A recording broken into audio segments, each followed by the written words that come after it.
बंधुगण नमस्कार। इलेक्शन सरीगला आपण गत 2 मास धरी ए दुईटी शब्द शुणी कि गोटे है बेरोजगारी आन्यटी है मूल्य वृद्धि। अवश्य विरोधी नेता माने कहते किंतु ना मीडिया कहूँ ना सरकारी दल कहूँ। ओडिशार तो प्रमुख विरोधी दल बीजेपी ए विषय तुंडरे नौनी। बंधुगण यह एक शिक्षित समाजर लक्षण नुह, यह एक परिपक्व गणतंत्र लक्षण नुह। इलेक्शन प्रचार बेले लोकों विषय कहीं गायब हो जाऊँगी आपण चिंता करें केमी गायब हो जाऊँगी भावे यह गायब करने पछरे क्यों मैंने अच्छा से कथा आपण मन भावे। आज मुझे जहाँ कहवाई ये भिडटी करुच्ची ताहा एक बहुत बड़ गुरुत्वपूर्ण विषय। एक कथा ओडिशा रे आउ केउ मीडिया कहूना केवल मु कहूँ। आशा करे आपण वीडियो को शेष पर्यंत देखिए। पसंद आसिले तले थिबा चिन्ह रे लाइक करिवे, मतामत देई मत उत्साहित करिवे। व्हाट्सएप आउ फेसबुक प्रत्येक ग्रुप रे शेयर करिवे। आउ मध्य मोर ए परंतु यूट्यूब चैनल को सब्सक्राइब करिवे। ए मई 13 तारिख रे एप्रिल मासर मूल्य वृद्धि दर प्रकाश पाई। इन्फ्लेशन रेट इटा 4.83% रही। अर्थात गत वर्ष एप्रिल मासरे जहाँ दरदाम थिला ए वर्ष एप्रिल मासरे ताठारु 4.83% बढ़ी। आउरी सरल भाव में कहवाक गले गत वर्ष एप्रिल मासरे जदि आपण घर खर्च 10,000 टंका थिला ए वर्ष ताहा 10,483 टंका होइछि। एटा होची सारा भारत पई और सबु प्रकार खर्चर एक हाराहारी वृद्धि दर। तेणु केतक राज्यर मूल्य वृद्धि दर 4.83% रु अधिक थिबो, आउ केतक राज्यर मूल्य वृद्धि दर 4.83% रु कम थिबो। आपण जदि ये टेबुलटा को भल भाव में देखिए ताले पाइबे सबुठारु कम मूल्य वृद्धि होइछि दिल्ली रे एवं सबुठारु अधिक मूल्य वृद्धि होइछि ओडिसा रे। एथर मूल्य वृद्धि दर काहेकि खास अछि और काहेकि चिंताजनक से विषय में कहवा पूर्व ए मूल्य वृद्धि दर कौन से विषय अल्प किछि कहूँ।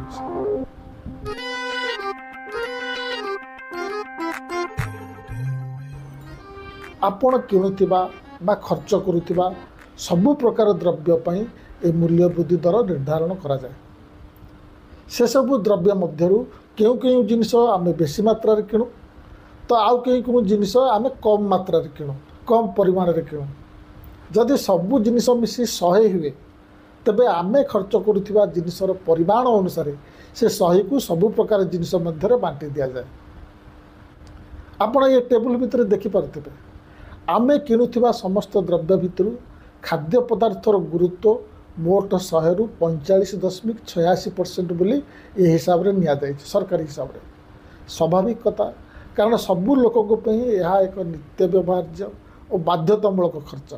एबे देखंतु केउ केउ जिनिस गुड़िकर दाम केते बढ़ी और केउ केउ जिनिसर दाम कम बढ़ी। आउ पुणी देखंतु आमे बेसी किणुथिबा जिनिसर दाम केते बढ़ी बा कमी और कम किणुथिबा जिनिसर दाम केते बढ़ी बा कमी। मन रखंतु मु जेतेबेले बढ़ी ना कमी बोली कहूँ तार अर्थ है गत वर्ष एप्रिल मास ठारू केते बढ़ी बा कमी। आपण एथिरे देखंतु जदि बा एप्रिल मासर मूल्य वृद्धि दर 4.83% अच्छी किंतु ता भितरु समस्ते खर्च करुथिबा खाद्य पदार्थर मूल्य वृद्धि दर 7.86% रही। पुणी जदि बा खाद्य पदार्थर मूल्य वृद्धि दर 7.86% रही ता भितरु खाद्य शस्य माछ मांस पनीपरिबा डाली और मसलार मूल्य वृद्धि दर से 7.87% ठारू अधिक अच्छे। तेणु केवल मोट मूल्य वृद्धि दर 4.83% कहले यथेष्ट हम ना कि मोट खाद्य पदार्थर मूल्य वृद्धि दर 7.86% होइछि कहले यथेष्ट हम ना। आमको ता भितर को टिके जीवाक पड़िबो। एक कथा मध्य देखिबाक पड़िबो जे चाउल गहम भली खाद्य शस्य डाली और पनीपरिबा दर ए सब केते बढ़ी। आउ सब जिनिस को बाद दिया जाई पारे किंतु खाद्य शस्य डाली और परिबा को बाद देले घर केम चलिबो। एठार प्रश्न होची काहे कि लगातार खाद्य शस्यर मूल्य वृद्धि घटुची। ଯଦି ଖାଦ୍ୟ ପଦାर्थର ମୂଲ୍ୟ ବୃଦ୍ଧି ଘଟୁଛି ତେବେ ଏହାର ଲାଭ କ'ଣ ଚାଷୀମାନଙ୍କୁ ମିଳୁଛି ଯେଉଁମାନେ ଏହାକୁ ଉତ୍ପାଦନ କରୁଛନ୍ତି? ଯଦି ମିଳୁଛି ତାହେଲେ ଚାଷୀମାନଙ୍କର ଆୟ କାହିଁ ବଢ଼ୁନାହିଁ? କେବଳ ଯାହା ଖାଦ୍ୟ ତେଲ ଓ ଡାଲି ଆମେ ବାହାରୁ ଆମଦାନୀ କରୁ, ଆଉ ସବୁ ଖାଦ୍ୟ ପଦାର୍ଥ ତ ଆମ ଦେଶରେ ରେକର୍ଡ ଉତ୍ପାଦନ ହେଉଛି। ଆମ ଦେଶ ସେସବୁରେ ବହୁ ବର୍ଷ ଧରି ଆତ୍ମନିର୍ଭର ହୋଇଯାଇଛି। ଗତ 3 ବର୍ଷରେ ଆମ ଖାଦ୍ୟ ପଦାର୍ଥର ଉତ୍ପାଦନ ପରିମାଣ ସେମିତି କିଛି ବଡ଼ ପରିବର୍ତ୍ତନ ଆସିନାହିଁ। ଏଠାରେ ଗୋଟେ କଥା ମନେ ରଖନ୍ତୁ, ଏ ଟେବୁଲରେ 2023-24 ପାଇଁ ଯେଉଁ ପରିମାଣ ଦିଆଯାଇଛି ସେଇଟା ସମ୍ପୂର୍ଣ୍ଣ ନୁହେଁ। ଏଥିରେ ଗ୍ରୀଷ୍ମ ସମୟର ଅମଳ ଯୋଡ଼ାଯାଇ ନାହିଁ, ସେତକ ଯୋଡ଼ାଗଲେ ଏଇଟା ଆହୁରି ଅଧିକା ହେବ। ପନିପରିବା ଉତ୍ପାଦନରେ ମଧ୍ୟ ସେମିତି ବଡ଼ ଧରଣର ପରିବର୍ତ୍ତନ ଆସିନାହିଁ। ଗତ ବର୍ଷ ତ ସେମିତି କିଛି ବଡ଼ ଧରଣର ମରୁଡ଼ି, ବନ୍ୟା କିମ୍ବା ବାତ୍ୟା ହୋଇ ଫସଲ ନଷ୍ଟ ହୋଇନାହିଁ। ଦେଶରେ ଯେମିତି ଏସବୁ ଜିନିଷ ଯଥେଷ୍ଟ ପରିମାଣରେ ରହିବ ତାକୁ ଡରି କେନ୍ଦ୍ର ସରକାର ବହୁତ ଜିନିଷ ବାହାରୁ ଆମଦାନୀ କରିଛନ୍ତି। ଗହମ, ଚାଉଳ ଭଳି ଖାଦ୍ୟଶସ୍ୟ ମଧ୍ୟ ଦେଶ ବାହାରୁ ରପ୍ତାନି କରିବା କମେଇ ସାରିଛନ୍ତି।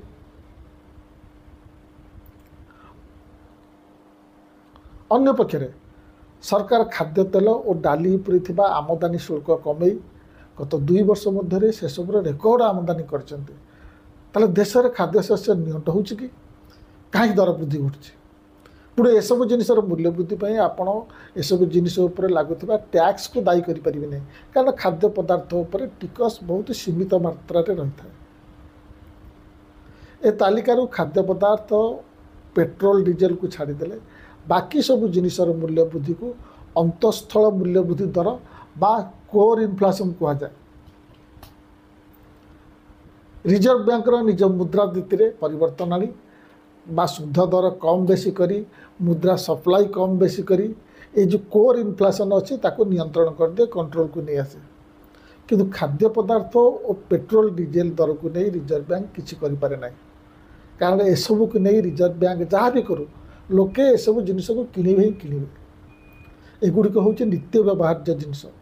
ଏସବୁ ଜିନିଷର ଉଦ୍ବାୟିତା ବା ଯାହାକୁ ଇଂରାଜୀରେ ଭୋଲାଟିଲିଟି କହନ୍ତି, ଆଜିକାଲି ମୋ ଉପରେ ପ୍ରେସର ବହୁତ ଶବ୍ଦକୁ ମୁଁ ଇଂରାଜୀରେ କହୁଛି, ତାର ଓଡ଼ିଆ କରୁନି।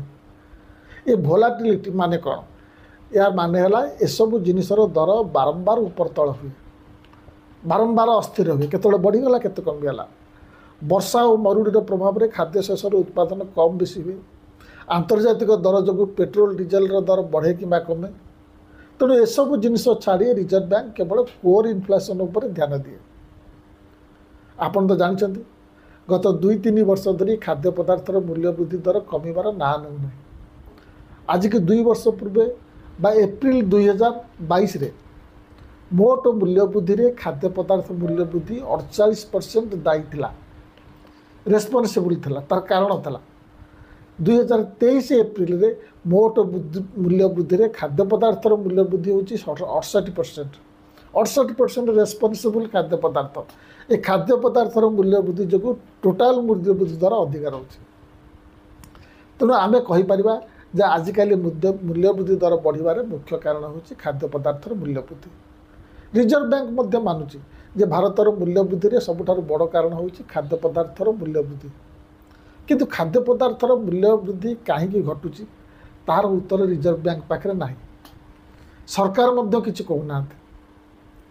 ଜାତିସଂଘର ଫୁଡ୍ ଆଣ୍ଡ ଏଗ୍ରିକଲଚର ଅର୍ଗାନାଇଜେସନ୍ ବା FAO ତାଙ୍କ ରିପୋର୍ଟ ଅନୁସାରେ ସାରା ବିଶ୍ୱରେ ଗତ 2022 ପରଠାରୁ ଖାଦ୍ୟ ପଦାର୍ଥର ଦାମ କମୁଛି, କିନ୍ତୁ ଭାରତରେ ତାହା ହେଉନାହିଁ, ବରଂ ତା ବିପରୀତ ହେଉଛି।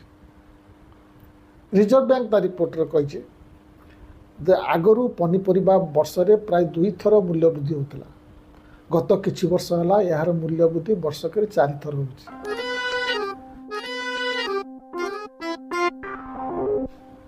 ତେବେ ଖାଦ୍ୟ ପଦାର୍ଥ, ଖାଦ୍ୟଶସ୍ୟ ମୂଲ୍ୟ ବୃଦ୍ଧିର ଲାଭ କୃଷକକୁ ମିଳୁଛି କି? ବେଳେବେଳେ ଆମେ ଯେତେବେଳେ ଦର ବୃଦ୍ଧି କଥା କହୁ ସେତେବେଳେ କେତେକ କୁହନ୍ତି ଦର ବୃଦ୍ଧି ପାଇଁ ତୁମେ ଏତେ ବ୍ୟତିବ୍ୟସ୍ତ କାହିଁକି ହେଉଛ, ଚାଷୀକି 2 ପଇସା ମିଳୁ। କାରଣ ଏହାଦ୍ୱାରା କୃଷକମାନଙ୍କୁ ସେମାନଙ୍କର ଉତ୍ପାଦନ ପାଇଁ ଅଧିକ ଟଙ୍କା ମିଳିବ, ସେମାନଙ୍କର ଆୟ ବଢ଼ିବ। କିନ୍ତୁ ତାହା ହେଉନି। ବାସ୍ତବିକତା ଠାରୁ ଏହା ଭିନ୍ନ ଅଟେ। ଭାରତରେ ଚାଷୀଙ୍କର ଆୟ ବଢ଼ୁନାହିଁ। ସେମାନଙ୍କ ଦ୍ୱାରା ଉତ୍ପାଦିତ ଦ୍ରବ୍ୟ ଗ୍ରାହକଙ୍କୁ ବଡ଼ ଉଚ୍ଚ ଦରରେ ମିଳୁଛି, किंतु तार फायदा से मिलूना कहीं मिलूना गत 3-4 वर्षर तथ्य आम जदि देखा ताहले आम पाइबा जे कृषकर आय बा ग्रामीण आय रे कौन वृद्धि घटुना CMI तार डाटा अनुसार जदि दर वृद्धि की हिसाब को नहीं या देखा जाए तेरे गत 3 वर्ष ग्रामीण आय बढ़ूना बरं बेले बेले कमुची फेब्रुआरी 2024 पर्यंत 27 मास एमती थिला जितेबाला ग्रामीण आय कमी चलता किंतु ए समय खाद्य पदार्थर दाम बढ़ी चलता स्वाधीन भारत में ग्रामीण आय कमिबार यह हूँ सबुठारु लंबा समय चलित वर्ष फेब्रुआरी रे जितेबाला खाद्य पदार्थर मूल्य वृद्धि रेकर्ड परिमाण थिला सेतेबेले ग्रामीण आय 3.1% संकोचन होता कमी थिला सेप्टेम्बर 2022 ठारू यह थिला ग्रामीण आय सबुठारु खराब परिस्थिति गत फेब्रुआरी 2024 जितेबाला आम महंगा चाउल महंगा क्षीर महंगा परिबा किणुलु सेतेबेले जो मैंने ये सब जिनिस उत्पादन करते से आय 3.1% कमी थिला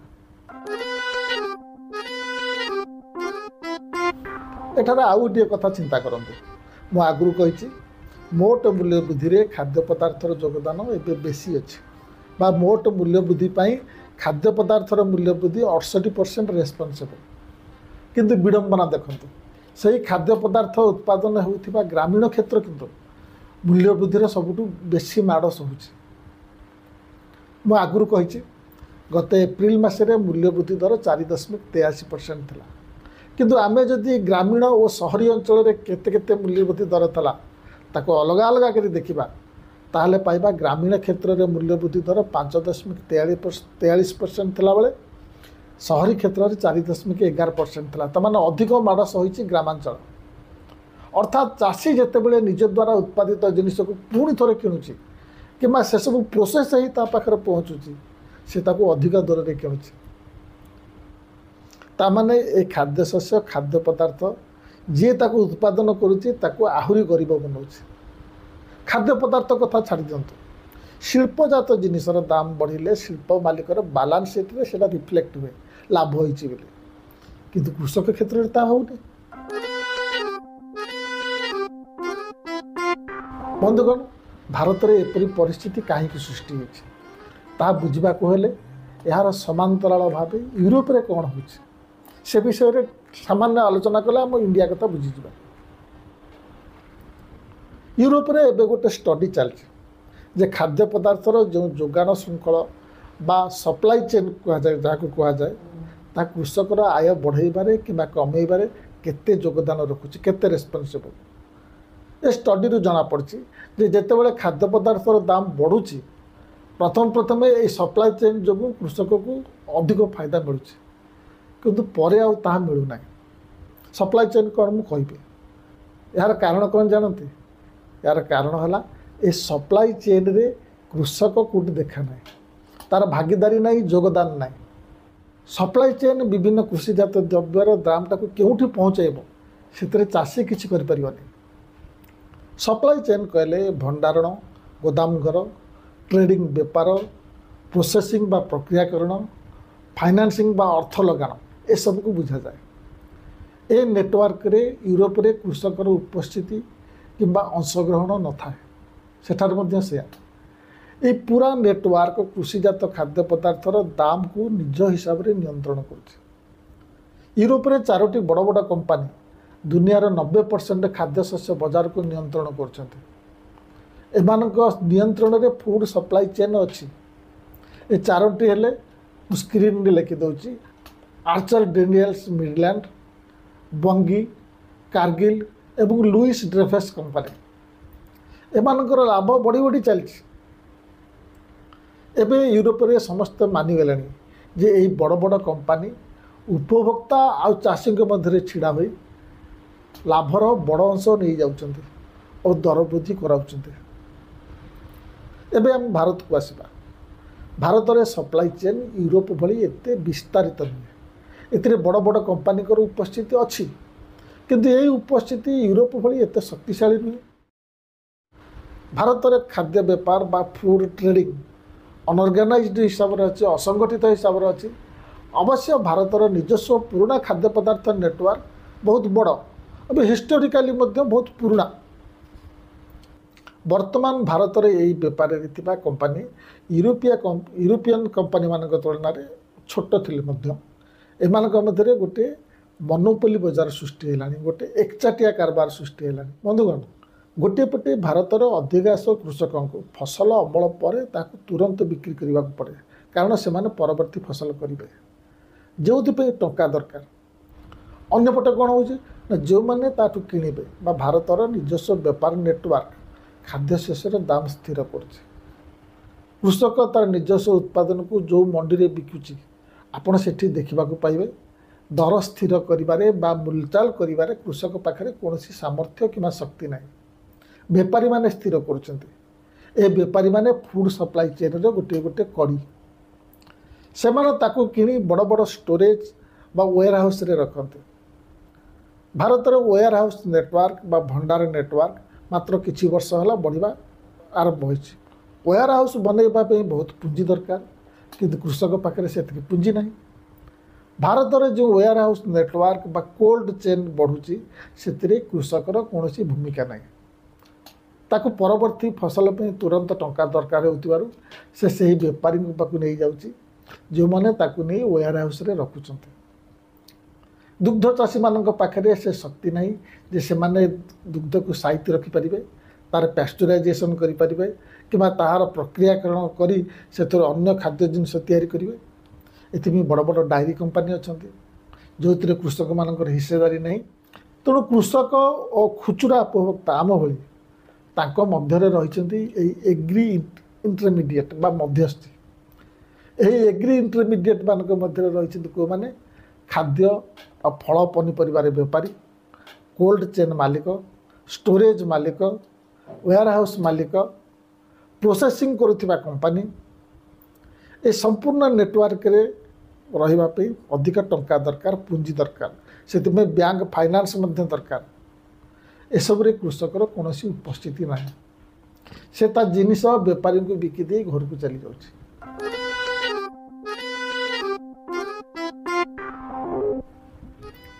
ଇତିମଧ୍ୟରେ ଭାରତରେ ଖାଇବା ପିଇବା ଶୈଳୀରେ ମଧ୍ୟ ପରିବର୍ତ୍ତନ ଆସିଛି। ଅନେକ ଲୋକ ଘରେ ବସି ଅନଲାଇନ୍ରେ ବିଭିନ୍ନ ଜିନିଷ ମଗାଉଛନ୍ତି। ଏସବୁ ଜିନିଷ ମଧ୍ୟରେ ପ୍ୟାକେଟ୍ ଖାଦ୍ୟ ପଦାର୍ଥ ସାମଗ୍ରୀ ରହିଛି। ଏହି ଅନଲାଇନ୍ ଧନ୍ଦା ଗାଁ ପର୍ଯ୍ୟନ୍ତ ମଧ୍ୟ ବ୍ୟାପିଗଲାଣି। ଗୋଟେ ଦୋକାନ ସେହି ଅଞ୍ଚଳର ଗ୍ରାହକଙ୍କ ଚାହିଦା ମେଣ୍ଟାଇବା ପାଇଁ ତିଆରି ହୋଇଥାଏ, ଷ୍ଟକ୍ ରଖେ। କିନ୍ତୁ ଯେଉଁମାନେ ଅନଲାଇନ୍ ମାଧ୍ୟମରେ ବିକୁଛନ୍ତି ସେମାନଙ୍କ ଗ୍ରାହକ ଗୋଟେ ବିଶାଳ ଅଞ୍ଚଳରେ ବ୍ୟାପ୍ତ ଅଛନ୍ତି। ସେମାନଙ୍କୁ ସେମାନଙ୍କର ଏହି ଗ୍ରାହକଙ୍କ ଡିମାଣ୍ଡ ପୂରଣ କରିବା ପାଇଁ ବହୁତ ଆଗରୁ ବହୁତ ପରିମାଣର ଜିନିଷ ରଖିବାକୁ ପଡ଼େ। ସରକାର ଗୋଟେ ପଟେ କହୁଛନ୍ତି ସେମାନେ ଦରଦାମ ନିୟନ୍ତ୍ରଣ ପାଇଁ ମହଜୁଦକାରୀଙ୍କ ବିରୁଦ୍ଧରେ କଡ଼ା କାର୍ଯ୍ୟାନୁଷ୍ଠାନ ଗ୍ରହଣ କରିବେ, କିନ୍ତୁ ଅନ୍ୟପଟେ ଏହି ସପ୍ଲାଇ ଚେନ୍ ପାଇଁ ଆଗରୁ ବହୁ ପରିମାଣରେ ଖାଦ୍ୟଶସ୍ୟ ମହଜୁଦ ରଖିବା ନେସେସରୀ। ଏମାନେ ଆଗରୁ କିଣି ଯଦି ମହଜୁଦ ନ ରଖିବେ ତାହେଲେ ସେମାନେ ସେମାନଙ୍କର ଗ୍ରାହକଙ୍କ ଡିମାଣ୍ଡ କେମିତି ମୁକାବିଲା କରିବେ? ତାଙ୍କର ବହୁତ ଗ୍ରାହକ। ଫସଲ ଉତ୍ପାଦନ ସମୟରେ ସେସବୁ କିଣି ପୁରା ବର୍ଷର ଗ୍ରାହକ ଚାହିଦା ପୂରଣ ପାଇଁ ସେମାନଙ୍କୁ ତାହା କୋଲ୍ଡ ଚେନ୍ରେ ଆଣିକି ରଖିବାକୁ ପଡ଼େ। ତେଣୁ ମୋଟାମୋଟି ଭାବେ କହିବାକୁ ଗଲେ ଖାଦ୍ୟ ବେପାର, ଟ୍ରେଡିଂ, ଗୋଦାମ, warehouse, cold chain, food processing ବା ପ୍ୟାକେଜିଂ, ଫାଇନାନ୍ସିଂ ଓ ଅନଲାଇନ୍ ବିକ୍ରି ପାଇଁ ଯେଉଁ ଗଢ଼ି ଉଠୁଛି ଏ ବିଶାଳ ଏଗ୍ରି ଇଣ୍ଟରମିଡ଼ିଏଟ୍ ନେଟୱାର୍କ, କୃଷକ କେଉଁଠି ତା ଭିତରେ ନାହିଁ। ଭାରତରେ ଆଜିକାଲି ଏହି ନେଟୱାର୍କ ଦ୍ରୁତ ଗତିରେ କାୟା ବିସ୍ତାର କରୁଛି। ଏ ସପ୍ଲାଇ ଚେନ୍ରେ ଥିବା ବଡ଼ ବଡ଼ ପ୍ଲେୟାରଙ୍କ ପାଖରେ ଫ୍ୟୁଚର ଟ୍ରେଡିଂର ସମସ୍ତ ସୂଚନା ଇନଫର୍ମେସନ୍ ଅଛି, ନଲେଜ ଅଛି। ଏମାନଙ୍କୁ ଜଣାଅଛି ଦେଶରେ କେଉଁ ଜିନିଷର କେତେ ଷ୍ଟକ୍ ଅଛି। ସେମାନେ ଜାଣିଥାନ୍ତି କେଉଁ ଜିନିଷରେ ଆଗାମୀ କେତେ ଦିନରେ ଡିମାଣ୍ଡ ବଢ଼ିବାର ଅଛି, ସେଗୁଡ଼ିକରେ କମିବାର ଅଛି। ଷ୍ଟକ୍ କେତେ ଅଛି, ଆଗାମୀ ଦିନରେ କେତେ ଫସଲ ଉତ୍ପାଦନ ହେବ ଏକଥା ମଧ୍ୟ ଜଣା। ସେ ଜିନିଷ ପାଇଁ ଏକ୍ସପୋର୍ଟ ମାର୍କେଟର ପରିସ୍ଥିତି କ'ଣ ଅଛି ତାକୁ ମଧ୍ୟ ଜଣା। ଫ୍ୟୁଚର ଟ୍ରେଡିଂ କରୁଥିବା ଶକ୍ତି ଏସବୁର ପୂର୍ବାନୁମାନ କରେ ଏବଂ ରେଟ୍ ଫିକ୍ସ କରେ। ଗୋଟିଏ ରିପୋର୍ଟ ଅନୁଯାୟୀ 2023ରେ ଭାରତରେ କୋଲ୍ଡ ଚେନ୍ 1700 ବିଲିୟନ ଟଙ୍କା ଥିଲା। 1 ବିଲିୟନ ମାନେ 100 କୋଟି। ତେଣୁ ଏହି କୋଲ୍ଡ ଚେନ୍ର ମୂଲ୍ୟ 1,70,000 କୋଟି ଟଙ୍କା ଥିଲା। प्रतिवर्ष यह 14% बा 15% रेट्रे बढ़ुଛି ଏବଂ 2031 सुधा ଏଇଟା ହେଇଯିବ 3700 बिलियन टंका। बंधुगण एମାନଙ୍କୁ ମୁଁ ଭିଲିଆन ବୋଲି କହୁନା, खाद्य पदार्थर भंडार बनवा जरूरी अटे। यार जदि आवश्यकता न था सरकार कहीं कोल्ड चेन बढ़ाइवाई 1 लाख कोटी टंकार गोटे लक्ष्य रखि था। 25 मार्च 2022 रे कृषि और कृषक मंगल मंत्रालय तरफ प्रकाशित गोटे पीआईबी रिपोर्ट अनुसार सरकार कोल्ड चेन स्थापन पर 35 रु 60% पर्यंत सब्सिडी दौरान और बैंक ऋण उपर सुधर रियायती दौरान। तेणु ये समुदाय चित्र में विसंगति को लक्ष्य रखते। गोटे पटे फूड चेन आवश्यकता अच्छी। यार उद्देश्य था खाद्यर उपयुक्त संरक्षण हम ए खाद्य प्रोसेसिंग जरिया आड ऑन वैल्यू एडेड खाद्य पदार्थ तैयारी हम जहाँ कहते मूल्ययुक्त खाद्य तैयारी हम और सर्वोपरि खाद्य पदार्थर गोटे विराट बजार सृष्टि हम, एक्सपेंडेड मार्केट हम। रायगड़ार पनीपरिया कि फल ए फूड चेन जरिया दिल्ली पहुँची पार आशा करा जाउथला जे यह द्वारा कृषक को भल दाम मिल किंतु यह द्वारा आम भली उपभोक्ता मूल्य वृद्धि अतिष्ठ है और ता सहित ए मूल्य वृद्धि फायदा कृषकों को मिलला नहीं। यार कारण हूँ फूड चेन रे जो खेलाड़ी माने रहिले ना से उपभोक्ता हित कथा भाविले ना चाषी हित कथा से भी कहीं भावे से समस्ते प्राइवेट प्लेयर प्रॉफिट करवा तांकर उद्देश्य से कौन प्रतियोगितार सम्मुखीन होना से हाथ में मोनोपोली रहा। जदि से व्यतीत फूड चेन विभिन्न कड़ी में समवाय भित्तिक योगदान रहता जो कृषकों उपस्थिति रहता। जदि सरकार केवल प्राइवेट कंपनी को सब्सिडी देवार निजक सीमित न रखी निजे योगदान बढ़ाते और प्राइवेट प्लेयर को प्रतियोगितार सम्मुखीन होगा पड़ता तेबे ये मोनोपोली रहतानी ये समस्यार समाधान पर बाट खोलता। नचेत ये खाद्य पदार्थ मूल्य वृद्धि यहीपरि चालू रही। कथा हूँ सरकार यह करेंगे तो कहीं करेंगे। मुद्रास्फीति विषय में किए सरकार को प्रश्न कर खाद्य मूल्य वृद्धि विषय में किए प्रश्न करते बड़ा इलेक्शन चलीगला अथच दर वृद्धि अतिष्ठ होता उपभोक्ता भोटर विषय कहीं प्रश्न कले कि चाषी आय कमिवा विषय में कहीं प्रश्न कले ना। सरकार यह कहीं गुरुत्व देवे।